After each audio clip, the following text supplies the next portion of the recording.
Certain periods in life distinguish between before and after, and that apparently regular day was one of those watershed moments. Everything had been routine.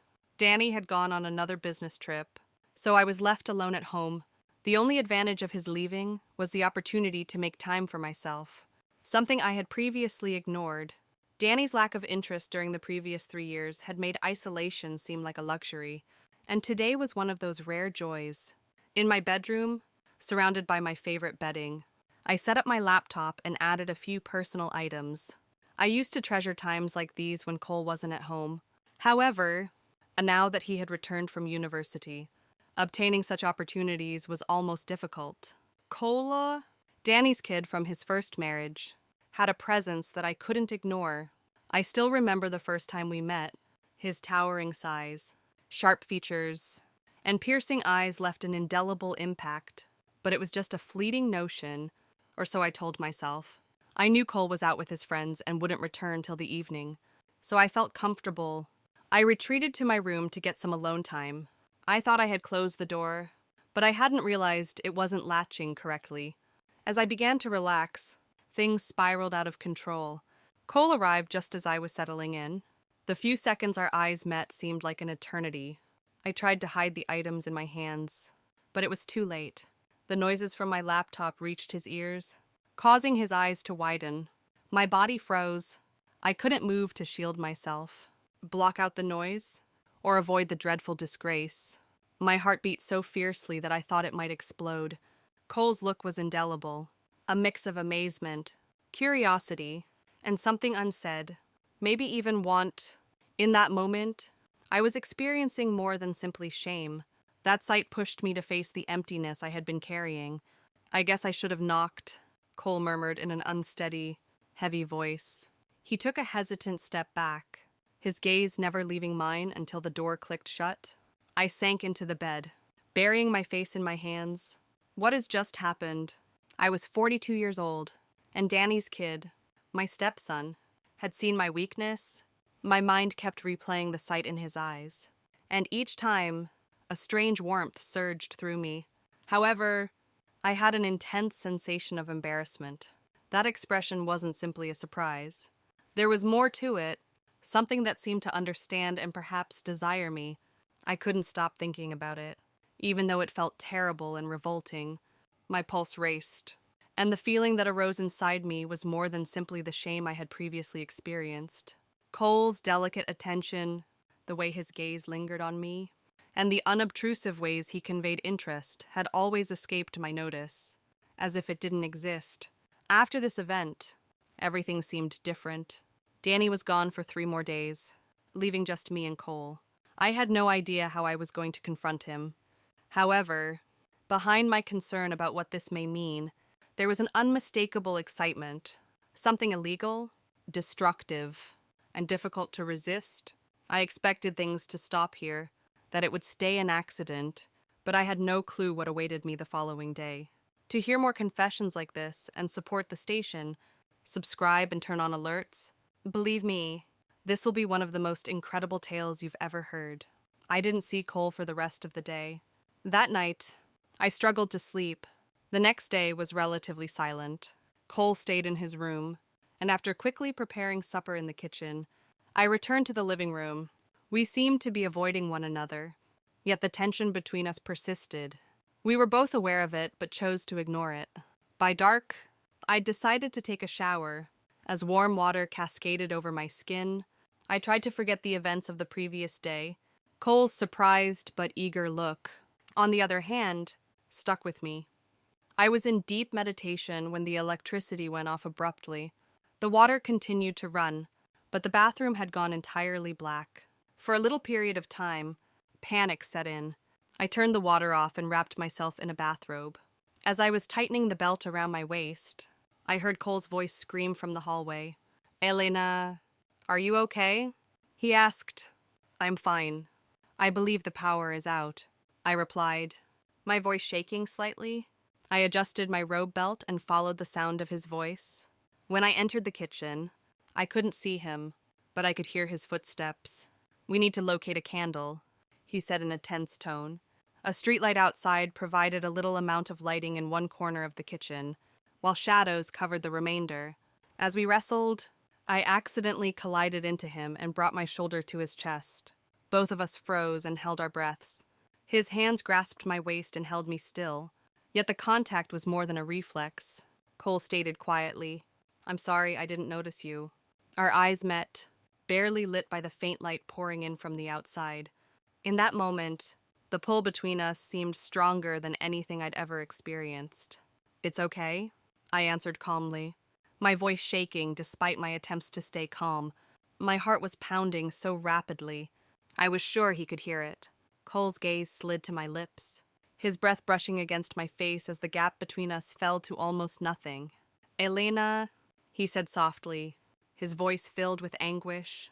At that instant, every barrier I had built up looked to crumble. The lights came back on, and we both hurried away quickly, like two people caught in the act.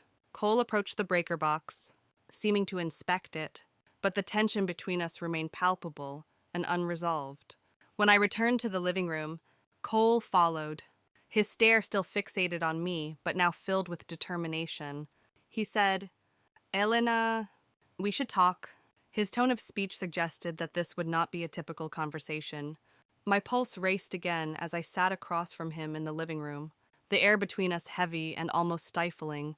We were both aware that this encounter had been long overdue, and nothing would be the same thereafter. Cole whispered gently and lowered his sight. "Elena, I apologize about yesterday. I didn't mean to make you feel uncomfortable. When I saw the door open, I should have looked away." His voice drifted off as he searched for the right words. "But I couldn't help myself," he said. Hearing this, my pulse raced even faster, and warmth poured over my cheeks. Despite my best attempts to hide it, I nodded, attempting to stay collected. "I acknowledged to being embarrassed yesterday, but I don't blame you. It's just that everything about this place seems weird anymore." Cole lifted his head and met my look with unwavering focus. "Elena, you're not uncommon. It is rare that Danny is not present. Being so far away from you," his words struck me like a blow in the chest. I had tried so hard not to notice Danny's absence, but hearing Cole say it out triggered something within me. "It doesn't matter," I responded gently, my tone indicating my lack of belief. Cole breathed deeply before leaning forward. "It matters? How can it not? Elena, you feel lonely, and it is not your fault." Tears welled up in my eyes as his comments tore down the barriers I had built. "Loneliness?" I mumbled. I thought I was accustomed to it, but Cole's loving look prompted me to speak more. "However, there are moments when it seems really overwhelming. I'm unsure how to handle it."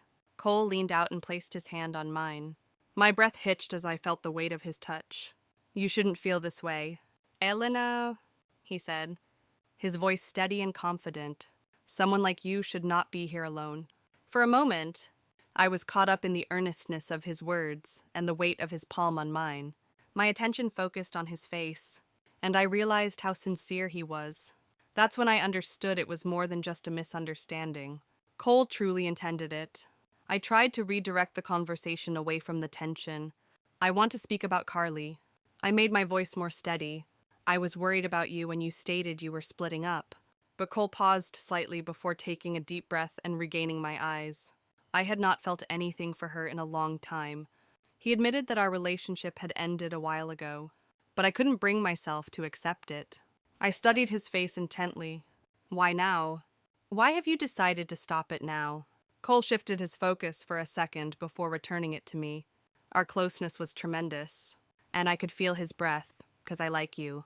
"Elena," he said quietly and confidently, "Carly didn't matter anymore since you were the only one on my thoughts.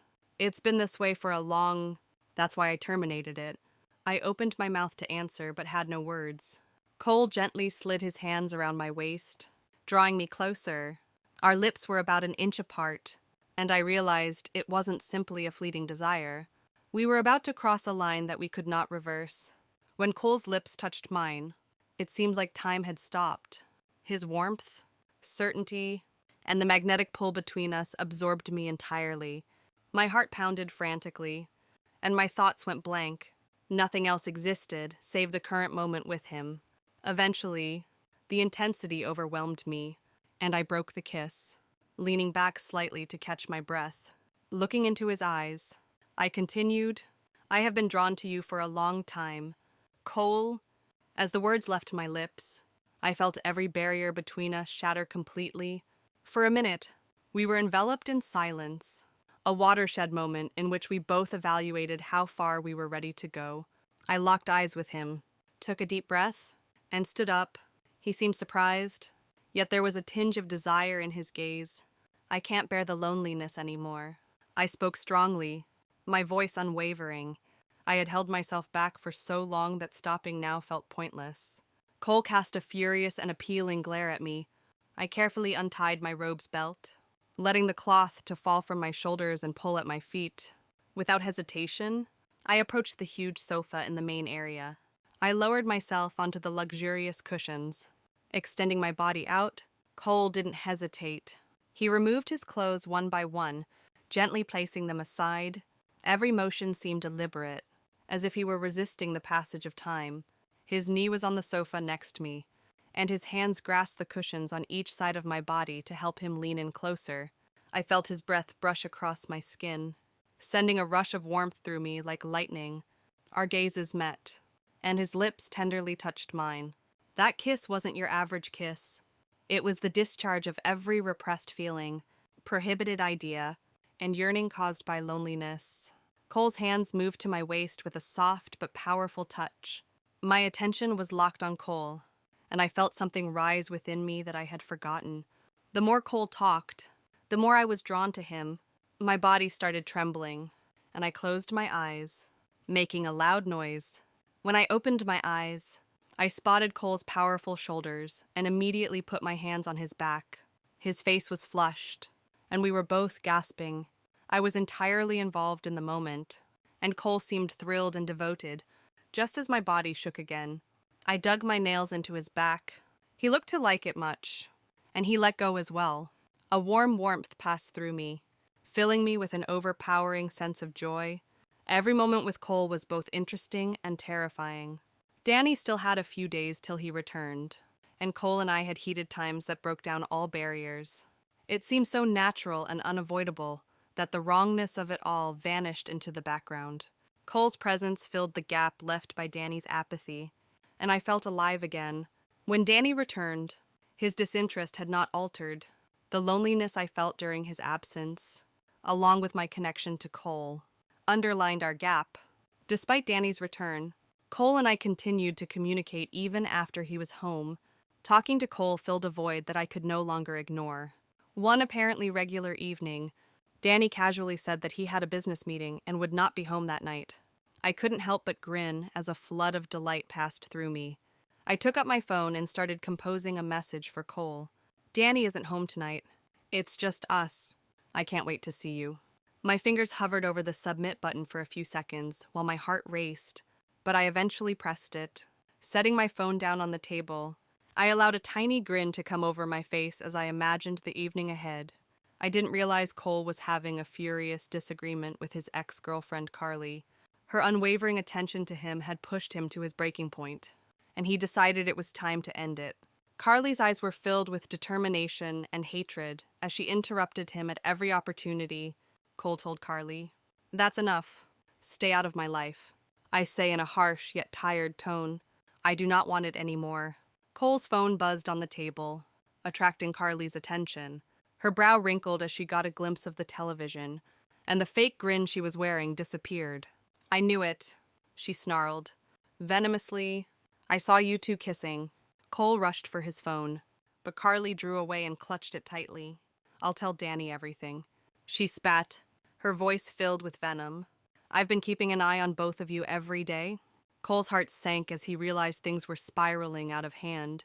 Later that evening, Cole told me about his chat with Carly. "I talked to her yesterday." He started with a calm voice. "Nothing happened. I just told her to leave me alone. She had been bothering me for a while, but it is now completed." His words brought some comfort, but a persistent sense of dread lingered inside me. The following day, Danny's conduct altered abruptly. He became unusually attentive after breakfast. Normally distant and icy, he now appeared to be wherever I went, attentively examining me at all times. Are you okay? Elena, has there been anything going on recently? Danny queried, his eyes riveted on me, his voice tinged with distrust. His renewed concentration lasted the whole day, and as the hours passed, my anxiety grew. By dusk, I'd had enough. I sent Cole a message. Danny's behavior appears strange. He appears suspicious about something. I'm quite afraid. When I pressed send, the doorbell rang. Danny opened the door, and Carly's comments echoed down the corridor. My attention turned to the hallway, and I felt a shudder go down my spine as I saw her. Carly stood there with a sly pout on her lips, alternating her eyes between me and Cole. Her glance conveyed all she knew, and she had clearly determined how to use her knowledge. Danny, still unaware, asked Carly, "What are you doing here?" His voice was muddled, but Carly's penetrating stare never left his. As if she had mastered this moment, Carly addressed Elena with a sarcastic tone. Her piercing gaze pierced me, leaving me breathless. She gave Cole a short look before returning to me, her smile widening. "Looks like we have a lot to talk about," she said smugly. Something inside of me collapsed at that moment. My head was full with strange ideas. What does she know? What will she say? Will she tell Danny? Is this the end of everything? My palms shook as I looked at Cole, whose eyes mirrored my fear. Carly, with her serene but evil grin, was the most dangerous presence in the room, sending a quiet warning, and that's when I understood it was only the beginning.